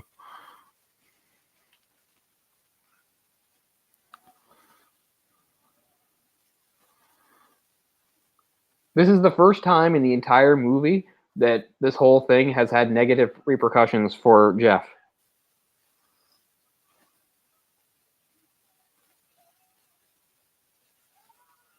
Oh, well, I crow. guess it was bad when the cop attacked him too. But I mean, like, nothing made him think it was a bad idea to bear anyone. There was never a point where Jeff thought that this was a bad idea. Yeah, but that's in all the that's in the first movie too. I mean, come on. I know, but the way, it's more understandable in the first movie, and this is batshit crazy. I mean, it is. He already sees a bunch of the negative effects over and over again. It nearly gets him killed several times, and he still brings his mom back. I mean, he buries his son, and his son comes back and kills a lot of people, or kills, I guess, just the neighbor. But and then he buries his wife there. So, or his son kills the wife too. So, yeah. So I mean, but this is so much more meandering. This isn't one family. This is two different families intertwining with a bully mixed in for fun. It's all over the damn place. I enjoy it. It's funny, but it also makes like the actions of the characters ridiculous. Well, that's a fun effect. It's kind of like turn it up to 11, after the first one. So the first person they bring back, it makes no sense. It starts right off. Instead of the death of somebody they really love and care about and are desperate to see again, it's the death of a horrible person who they're better off without. It's like, my mom will get mad. We better bring him back. I can see a kid thinking that, though. Yeah, I know. I mean, they didn't realize that the dog was that bad. I enjoy the movie because it's not predictable in the way I guess the other one was, but it's unpredictable because it's crazy. What, are you finally going to realize that your dead mom being back is bad? She laughed when the guy tried to kill you. Yeah. I cannot figure out his character at all. What a world. What a world. It's like, now that you don't look so good, I realize that it was bad. Yeah. Because until this point, he was totally on board. He smiled really creepily and was happy. He hugged her. He was really thrilled when she murdered the other woman. He was totally on board for all of it. And now he's still not doing anything. He's just. His dad's dead too, right? I don't know if he's dead or just hurt. God, how much more of a beating can he take? I don't know. But yeah, see? He's still alive. Okay. He's been savaged by the dog. He's been stabbed and assaulted by the other Drilled. guy. The mother stabbed him or something too, or she's not your mom.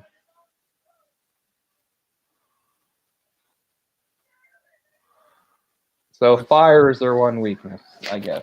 Oh, she's saying dead is better, but in a different way. Ah, they spun it around. What about this? What if she dies here and then they take her and bury her and then Yeah. bury her again? I bet you it works again. She just comes back like even worse. I bet as long as there's like a body that can move around, you can bring it back. You mean like I don't think I don't think you can bring that back. I don't think you bring back a skeleton with like muscle tissue? Like you yeah, can't bury a skeleton and it comes back. no, but Good to I know. don't know. But I mean, even if it comes back as a skeleton, like, does it have any sort of Got another fan of Clancy Brown. He makes the movie, man. What's up, what is Joe? that? By the way. Oh wait, no, that was me that said that. I was gonna say that one's your comment. I was like, that's you. It's all right. There's Joe's here with us. Anyway, Indy Phantom said the same thing. Yes, I remember that. I'm gonna post my own comments on There doesn't here. seem to be any sort of police investigation to any of these deaths, which is a good thing, because it would be very hard to explain. And there would definitely be a police investigation to say her grave being dug up. Yeah, I mean, okay, this is dumb. Why is it like the Love Boat titles here? Starring. it's intentionally stupid, man. I'm telling you. Exciting and new. It's hilarious. It's like the Love Boat. Oh, yeah, she was a hot piece of ass till she died. She was. Who is that? I don't know. She was quite the MILF. I'm gonna get right on it. Man, there used to be a commercial for like stovetop stuffing, I think, with a MILF. Yeah. I was like obsessed with her. It was this one where like this kid always wanted to like eat at his friend's house. And I was like, yeah, it's not because they're cooking, it's because his mom's so hot. I think it was stovetop. Because you know me, that's not my usual demographic, but I was really into that. Yeah, I know. It wasn't mine either until I got probably into my 30s. See, you're aging into it appropriately. Right. I'm still all about fucking jail bait. I'm going to jail. I mean, yeah, I feel inappropriate thinking about that, though. Yeah, maybe because you have daughters, that probably helps. It stops me, but yeah, so nothing stops me. It gives me an extra. Like I said, that was a rare example of like a MILF type that I was really into. I'm pretty sure it was Stovetop. It was something like that. I was like, damn. But I can't find the commercial I want. It was a Petro-Canada commercial during the Calgary Olympics in '88, where this guy like, it's just like where some foreign athletes stop to like fill up, and one of the guy like, what it is like the Petro guys, like Petro-Canada has like this weird sort of logo, since it's called Petro-Canada, that has like the maple leaf on it and stuff like that. But what's weird is I don't know if this exists anymore, but you know, back when you got full service all the time and stuff like so, this guy like in like a like Petro-Canada like jumpsuit, whatever, comes out right to help them. And there's a few foreign athletes in the car, but then there's I guess, and one of the guy babbles in like this language that I'm sure I could recognize it now, but as a kid, you know, I have no idea, so it just sounds like a bunch of nonsense the way I remember it. So he babbles out a bunch of stuff excitedly, and this is painfully bad acting in it too. And the Petro-Canada guy leaning over says to the guy in the front seat, "What did he say?" And the guy goes, "He says that you are like a brother because you wear the maple leaf, and you are very lucky to be living." Really long pause. Here. And then the guy gets all teary and pauses and looks and he goes, "Tell him he's right." Amazing. I'm gonna have to look that up. I mean, there's a bunch of stuff, Petro-Canada, Calgary, '88, but it's none of these. So is it called like gasoline or is it like petro there? Oh no, it's gas. It's the Brits that say petrol. We say gas, gasoline. But yeah, But I know. we I was just fill it checking by the liter, not the gallon. for sure. Forgive my ignorance. Yeah. Yeah, that's another thing. The election's in, Jesus, the election is tomorrow or the day after tomorrow. Who's paying? Is this it? No, that's 91. That's no good. It can't be 91. Yeah, I've got a 91 here. 86? No. It should be 88 because it's during the Olympics, but all I'm getting is stuff about the torch relay, and it's not torch relay. Because Petro-Canada was an official sponsor of the 88 Olympics.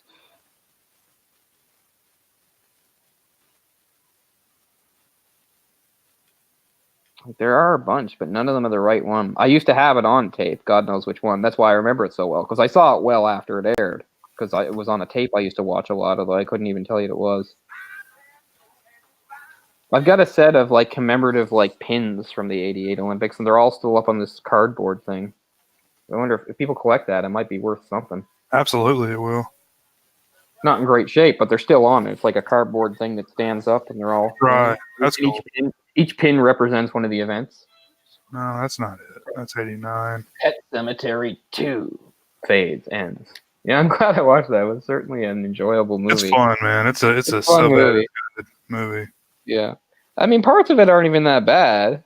I mean, if you like the first one, it follows that this one, I don't know. Yeah, little Petro-Canada. Just still down the street. But yeah, for me, Shell is almost a thing of the past. Like, there's barely any Shells left. There might be one or two within driving distance around here. One, maybe. Yeah, so to me, like, just seeing it in the movie felt old school. But you're right, Shell's still around in a lot of places. But for me, they're mostly gone. Yeah. I mean, a lot of the companies are all together. Like one company owns, like, a lot of this stuff. But Mm-hmm. I can imagine. there's a lot of different individual companies, but same same people getting the money from it. It's all under one umbrella. Dude, here's a Petro-Canada commercial from Joe Bob Tar Heel on his channel. What? Yeah. That's the most random thing I've ever heard. How does he know all this Canadian stuff? He told me before, but I mean, I know you can know.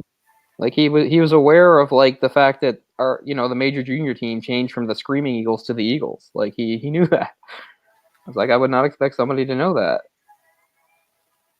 It's not even a professional team; it's a major junior team. I've got a bunch of these like unmarked VHSs that I need to go through that I've bought from various places. So, I could probably put up some of those commercials on my channel. That's cool. Just to, put them out there. So maybe something like that. But maybe when I'm in Sydney for Christmas, I'll take a look at some of the ones that are left. Like, some of the best ones are gone. 3 of my favorites are gone. One just died. Like, I even brought it up here. It was the Christmas tape. That was the Holy Grail. It was Christmas '86, and it was the most sublime thing you'd ever seen. Like, there was no, rhyme or reason to the way it was cut together, but it was like it was put together by angels. Things seg into things so well. It's incredible. And it's bookended by a Disney Magic Christmas. It's funny because it starts with the opening of it, and then it eventually turns into other shows and other things. But by the time the tape is over, it comes back for the ending of it. That's crazy. So it's like it's all within it. It's great, including a non-Christmas episode of the Raccoons. So although it starts with Raccoons Christmas in it. The tape broke. Yeah, we even tried to get them to like put it on DVD, and they could only get the first 15 minutes, and it's like well over 3 hours. It sucks. But and the other 2 tapes are one I call the Dumbo tape, which had Dumbo on it, plus a lot of great commercials and a few other Disney things, including some of the shorts that were part of the package movies, which I said, I only became familiar with as package movies years later. And the other one was the Halloween tape, which had back-to-back on the same broadcast on CBS, It's the Great Pumpkin, Charlie Brown, and Garfield, with amazing commercials, including this great one with the McNuggets jumping in dipping sauce while they're all dressed up. Halloween. Love those. A JC Penney commercial, a commercial for something which just seems which is, doesn't exist here, but I always thought sounded so funny. The Big Boy, and it had this hilarious commercial. It had a beautiful song for Big Boy. It was like, America loves its fresh strawberry pie, and America loves its Big Boy. It was so full of emotional songs for What is the Big Boy? Is that a sandwich? It's a restaurant. Oh. Remember in Austin Powers, they fly in the rocket made of the Big Boy statue? Like they have that outside the restaurant. But they were full. Like I couldn't believe all these emotional songs they used to put. Like there was one for M&Ms too. They used to go like, whoa, whoa, whoa, whoa, whoa, whoa, love my M&Ms, love my M&Ms. Like people put so much effort into this shit. It was incredible. Had a good commercial for Double Mint gum with twins, I imagine. Yeah, all twins. Double your perfection, double pleasure, your double your pleasure, double your I'm just trying to remember how the song goes. And then there's a great Oreo song, which was again very emotional, like Oreo magic, Oreo Nabisco, ding, yeah, just full of stuff like that. Was all on the Halloween tape, and it was beautiful. It was poetry. I'd recommend like any stuff you want to keep, go ahead and get that transferred to digital. Yeah. So, but anyway, those are ones I know for a fact are lost. We still have some decent tapes, but none as magical as those. I wish I could find. This is funny because a few years ago I did do this in a way, just looking at old tapes, and I wish I'd mark it. I don't remember what was on the tape, but there was a tape for like that went to like there was some show, but then it went to commercial, and it was a coffee commercial. I don't remember what the brand was. It wasn't Folder or something like that. But instead of being like a commercial, it in no way resembled a commercial. You thought you were watching like an actual show or movie. It was about a woman who moves into an apartment in a building. And then a guy that lives in the building comes to her door to talk to her. And they have like a weird flirtatious moment. And then he leaves. And then she thinks about how great he is while she makes coffee. And it's this whole thing. And it's literally like 15 minutes long. And it just plays like a short movie. And then finally at the end, like she says she like calls him or something and invites him over to have coffee. And then finally, this is after 15 minutes, the logo comes up saying it's for coffee, and it says to be continued. But I don't know what happens in the rest of it. Like I was transfixed by this. I was like, this is not what is this? It was, I'm not even kidding, 15 minutes at least. Definitely more than 10 minutes. Just the dialogue between these two 80s actors talking in the hallway and flirting and stuff. And eventually she just makes coffee. And the only reason you might know it's commercials is because it prominently shows the logo. And then she's like imagining things and talking to herself. It's crazy. And there's no music except for like, again, it just feels like a show. It's insane. I lost. There was like a Maxwell House that was like a soap opera type thing. Probably that then. For a while. That's exactly what this coffee was. Community or Maxwell House or something.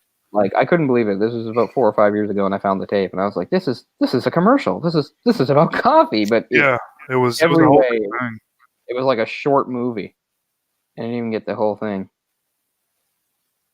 But yeah, so maybe this Christmas, because I always mean to do it, I'll go through the tapes again. The thing is, I think the last one was because I don't think any VCRs are currently hooked up at my house. Yeah. At my parents' house, I mean. But and what happened with one of them was, okay, we used to have an upstairs one and a downstairs one. And of course, the upstairs one, even though it was newer, it was gone sooner because the upstairs was where, the main TV was. But we always in the basement kept the old one. And I used it and relied on it. But at one point, one of my prized tapes got stuck in it. There was no way to get it out without opening it. So we gave it to somebody to open it up, and then I don't remember what happened. Yeah. So I don't know if I can actually check any tapes while I'm there. I might have to bring them here because I have a DVD player / VCR here. It's right there, in fact. Right in front of the old TV. Because, I bought that DVD player in 2005, and I purposely bought one that was part DVD, part VHS, because I understood VHS was dying, and I wanted to have it. So that's one of the few times I actually showed foresight in my life, because usually I think of all the things like my Transformers and things like that, where I showed no, or various video games, and I showed no foresight. And I'm like, if only I could go back. This time, at least. So I have a pretty decent VHS player here, hooked up and ready to go. Actually, I don't think it's hooked up right now, but I mean, I can hook it up fairly quickly. But yeah, I don't know if I'll actually be able to watch any tapes while I'm in Sydney. So maybe I'll just grab a bunch. I don't know. Yeah, I wish Some I of had them are known. crap. Like stuff from the mid '90s where my sister taped various gymnastics competitions, like hours and hours of the shit, hours. But even the '90s stuff now is old enough to feel nostalgic. Yeah. I had a great tape full of like YTV stuff from like the '90s that was really good. I had a ton of tapes just full of garbage, like just dumb shit I'd recorded, once upon a time. I feel bad because for over 20 years, every Christmas I watched the Christmas tape. It was only about like 5 or 6 years ago that it finally went kaput. But I always watched it Uh, with my sister. that's why it broke. Yeah, it was a big part of our Christmas tradition to watch that tape. But yeah, I mean, if I could have that whole tape and like put it on YouTube, it would be like amazing. Just the way things blended together, just the way the commercials went and stuff, and where things cut off. And by the way it ends after like that is it ends with like a shot of the Disney Christmas parade, and one of the I can't remember who the woman was, but the man was Alan Thicke. Ah, of course. He's wearing like some big '80s sweater, just like Cosby wore. Rest in peace. Yeah, rest in peace. But no, Pet Sematary 2 was fun. I'm glad I got to. I mean, I had put it aside when I saw it was on Prime. I was definitely going to watch it, but it was cool to watch it with you. Yeah, I will watch some of these other. I've got several classic Kings on here that I'll watch the next little while. A lot of people really like Silver Bullet. It never meant that much to me, but I'll watch it again. The Dead Zone's good. Cujo's pretty good. Misery's great. Yeah. Sleepwalkers is hilarious. Look at that. Rob Zombie's Halloween 2 is on here. I could have watched along with the commentary you guys did. Candyman 3? I don't think I've ever seen Candyman 3. I've seen the second one, Farewell to the Flesh. Day of the Dead, is that part 3? Yep. Yeah, I'll have to watch that, I guess. But still Tony Todd, isn't it? Yeah, I believe so. A living descendant of Candyman tries to put an end to the vengeful spirit's murderous legacy in this latest installment of the hit horror series. I can say hit horror, like how much of a hit was it? Like it was Candyman. I think it was much more of a hit, like after the fact, like in a cult. Yeah, no, exactly. I saw it in the theater, but yeah, no. I actually watched that tonight, and yeah, that's right, you did. Candyman dies at the end of that film. So, part 2 is just bullshit. No, I mean he's supernatural, so he dies the same way Jason dies at the end of everyone, right? So I don't really have any issue with that. That's a fun movie. I'd love to see a breakdown of like, what's real and what's not. You mean like what's being imagined by like the character? She actually having a psychotic break, or yeah. Because, a lot of the time, like she's there with a knife in her hand. Like, I didn't do it, but yeah, that's a rare movie that really improves on the original story, and they really do make it their own because the original story isn't like American at all. It's like British, and there's nothing about like a black guy or anything like that. He's just like a weird guy that wears like a weird colored coat and stuff. Oh, really? That whole thing about it being like a former slave that was killed and put honey on him, like that's all completely made up for the movie. But it's good. It's cool. And of course, the slashers were pretty much dead in '92, and it was a different sort of thing. And it had and this whole urban environment, it was really sort of a breath of fresh air. Yeah. A really different sort of thing, which is pretty cool. That's all Bernard Rose. He's pretty much the reason why. Riding the Bullets on here. I've never seen or read that. With the hitchhiking guy. Who is that? Riding the Bullet, the Stephen King story. Oh, that's a Mick Garris thing, I think. Yeah, the movie's on here too. You could pretty much discredit all of the Mick Garris. Yeah, I'd say so. But there's Return of the Living Dead 3. Another 3 I haven't seen. See, I've seen Return of the Living Dead. Great movie. I own it. Return of the Living Dead Part 2. Not very good, but I've seen it. I've never seen Return of the Living Dead 3. It's Brian Usna. That's a good one. Yeah, so some interesting sequel options showing up on my Prime. Because yeah, you've heard me like say this like about like, you know, guys like, well, you and Pizzell and the crew, you know, you've seen all these horror sequels, and I just haven't. Like, Yeah. I've seen maybe the first one, but then like I've never seen any of these sequels and stuff. And sometimes it's just, you know, I haven't really had the opportunity to. Bloody Murder 2 Closing Camp has like the exact same like cover as Halloween. It's like a white mask with a big knife next to it. I watched You Might Be the Killer the other day. That wasn't bad. Which one? It's called You Might Be the Killer. I watched it on Shudder actually. It's sort of like, you know, actually when we were watching Scream 4 and I talked about the other one, what's it called? Behind the Mask, The Rise of Leslie Vernon. Oh, It's right. like, how many more of these self-aware things can you do? Well, here's another one that's kind of different because the whole idea is the guy really is the killer because he's being possessed like a mask.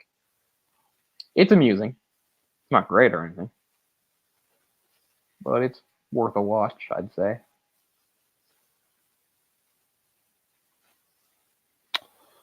Cool. A lot of it is him talking on the phone to like his friend who's like this goth chick that knows all the horror rules. So but he's like a counselor at a summer camp and he finds like a mask that makes him start killing people. But at first he doesn't realize he's the killer. It's not bad. It's from only a few years ago. Yeah, I've heard the title. It's Yeah. so many of that stuff out there that Yeah. you know, so many. I saw it on Shudder and I was like, oh. You know, should I waste 2 hours of my time on this? Well, this isn't 2 hours. You know, this is a pretty short movie, maybe an hour and a half. Yeah, I mean, Even that can feel like a waste. Yes, I mean if it's bad, but I don't think it was bad. I thought it was fine. That's not really much of a recommendation, but I'm just saying. Yeah, Candyman 3. Huh, interesting. Still black as pitch out here, even though it's after 6. oh wow, fuck, it is. Well, I guess we can go ahead and call it quits here if you want to. Yeah, I'll finish it off. So that's good night of 2 movies. Oh, So Scream 4, Pet Sematary 2. thanks for watching, everybody that's stuck with us tonight. You know, hopefully we can do another one close to Halloween. Yeah, we've got another weekend, right? So Yeah, we do. next weekend. Yeah. Cool. And we've got our show this week. Yeah. The New French Extremity. So yeah, stay tuned to that, guys, and thanks for watching, and we'll see you next time. See you later.